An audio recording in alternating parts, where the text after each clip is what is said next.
Okay, last but not least, the best man. Give a cheer. Nicholas David. Thank you. Please do have a seat. Great. Well, let me add my thank you to you all. It's so great to see all of you. And it's my job to fill in the gaps. A couple of people have mentioned that they haven't known Jonathan for a long time. Don't worry. I can help with that. I've known Jonathan for quite a while now. And for those of you who don't know, we're actually twins. Which means that we shared a womb together. And this may come as a surprise. I do, I appreciate that because I do maybe look a little bit older than Jonathan. I think probably there's a reason for that, because I've known him the longest. But he did visit a church recently, and I'm not even kidding you, someone thought I was his dad. I think it's because I can grow a beard, and he can't.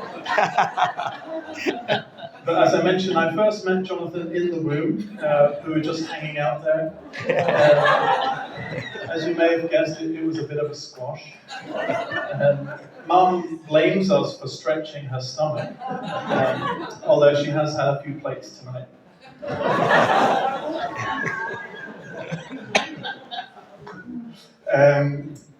So I was the first to be born, actually, and that is, that is significant. After 9 months of being trapped with Jonathan, I literally put my foot down. I created a breached birth scenario, and my dear mum had to undergo cesarean section. I was also obviously really desperate to get out. And my theory is that Jonathan, even then, was sharing some of his conspiracy theories. If you don't know Jonathan, he will probably send you some YouTube videos or some voice notes. But yeah, I finally made it out, and that was 2 minutes ahead of my brother. When you're a twin, these things are important. The comparisons, they begin at birth, and they don't stop. So who is faster, for example? Who runs faster? And who's naughtier? Who's smarter? Who's taller? It was always me, until recently. So I don't know what he's been doing, but now every time we're in the same room, my mum makes us stand back to back, and we have to check in on the progress. But I think he's picked it. I think he's got it. But at birth, though, I was actually heavier. I was a little bit of a chunky baby, 8 pounds 2 ounces, compared to his quite weak 7 pounds 14 ounces. But a few years in, and he did prove to be quite a bit faster on his feet. So he would run in circles around me before I could even stand. And apparently I was just shuffling along. And he used this to his advantage. He was poking, prodding, teasing me relentlessly while I shuffled helplessly on my bottom. But other things I did master first, such as wiping my own bottom. Up until primary school, Jonathan was notorious for his skid marks. I think his personal hygiene has increased a tiny bit. But despite these obvious differences, for a long time we were very equally tied when it came to the fashion department. And that's because my parents insisted on dressing us in exactly the same clothes. So as you can imagine, we were wearing matching sailor suits, and we had bowl haircuts. And this is partly because my dad's fashion sense stopped developing in the 1950s. And then as soon as we could dress ourselves, Jonathan was obviously more on trend than I ever will be. He did have a phase where he was a mosher. If you remember that from the early 2000s, he had a black streak in his long hair. And I'll never forget the day he came home with a lip piercing. My mum chased him out the house. But yeah, so we have shared many things over many years, and we even shared a room. We shared a room. We shared a room. So I got to know him pretty well until after a while in our teenage years, the door of our bedroom was actually hanging off by its hinges because we couldn't stand each other anymore. But I'm sure that in Jonathan and Vanessa's new home, there are plenty of rooms for Vanessa to find a quiet corner. I know for a fact that she's already assigned a quiet space in the house. Of course, we shared birthdays, being twins, but Jonathan always got his request for a present first, which meant that I always got exactly the same as him. Apparently it's some kind of buy one, get one free twin special. So one year he wanted a bike, so of course I got a bike too, that's fine. One year he wanted a drill. It's a strange present, but we got one to share between us. And that was a really great summer, watching Jonathan drill some holes in some blocks. But they do say that sharing is caring. And so, as we are so used to sharing our special days, our birthdays, I did think it was only right today to organise two giving tables, two giving options, and I will be taking a 50% cut of the gifts I received today. So do think about that. But yeah, it has been great. If I'm honest, it has been great to have Jonathan as a brother. I don't know what it's like to be an only child or to have no one else your age. I take it for granted. And despite our occasional fights, we were comrades and companions and confidants. We had late night conversations very frequently. And this friendship is what my parents were hoping for when they called us David and Jonathan.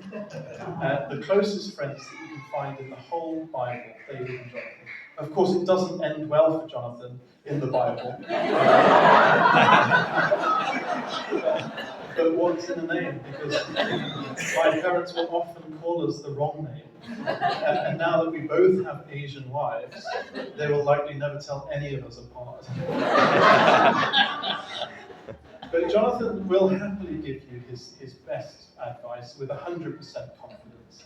I'm not sure how I ever coped without him. Jonathan keeps telling Ginny and I, for example, that we should move back up north. He's promised us a very lavish lifestyle, and he's guaranteed Ginny a job at a Chinese restaurant. He is an expert in many things. Personally, I like to think of him as the Elon Musk of Ellesmere Port. He is a self-proclaimed businessman. He is an entrepreneur. He's a politician. He's a chef. He's a boat captain. He's a doctor, and he's a dietitian. And he'll give you all of that advice for free. And by the end of this evening, Jonathan will be handing out free marriage advice. Just watch this space. But no, really though, to be honest, I was very relieved that after several years of trying to sell random things on the internet, garden decorations, socks, Chihuahua puppies, I was very relieved that he finally decided to put himself on the market. Because although he is a bit annoying, I can honestly say that he is kind, affectionate, compassionate, bold, and lots of fun. And much more importantly, Jonathan has grown in faith and in maturity. I have been very worried that Jonathan might spend the whole of his life living in his caravan with his best friends, Grace and Duke. Those are his chihuahuas, if you're not sure. But I'm so pleased that God had better plans, and once again our prayers have been answered. I'm delighted to say that as soon as Jonathan stumbled across Vanessa's profile, it was love at first swipe. Although, as has been alluded to, I was surprised to hear that Jonathan was dating a young lady from China because he really isn't that well travelled or cultured. Unfortunately, the only thing that Jonathan knows about China's 5,000-year history is Jackie Chan and sweet and sour. So you'll be surprised, you'll be as surprised as I am to hear he signed up for Chinese lessons. But anyway, I think we can all agree that this is the best deal that he's ever managed to achieve. But yeah, I am delighted to have Vanessa as a sister now, my new sister. And finally, there will be someone who understands what I have been going through for the last couple of years. And Vanessa, it has been so good to get to know you more over the last several months. And not only do you look beautiful on your wedding day, I know that you also have a beautiful heart, and that's also been very evident. And has been mentioned that you are a caring, creative, intelligent woman, and with incredible courage. Not only did you leave China to the UK, you chose to settle in Liverpool, where the first language is Scouse, not English. And actually, Vanessa can speak Scouse pretty well. You can say chicken and a can of Coke. But most wonderfully, of course, as has been mentioned, Vanessa loves God. She loves His creation. I've seen that in the natural world. And again, it has been said that you love the people around you. That's so evident. And so I'm really, really excited to see how God will use both of you. Yeah, I think maybe especially because Ginny and I are also a mixed culture couple, I can say that there will be challenges.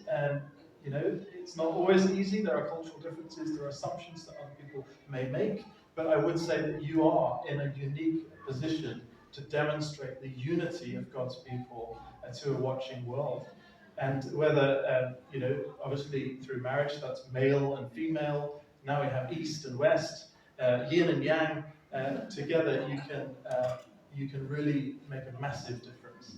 And I think it's especially important with a relationship like this to really affirm that and to really show them our support.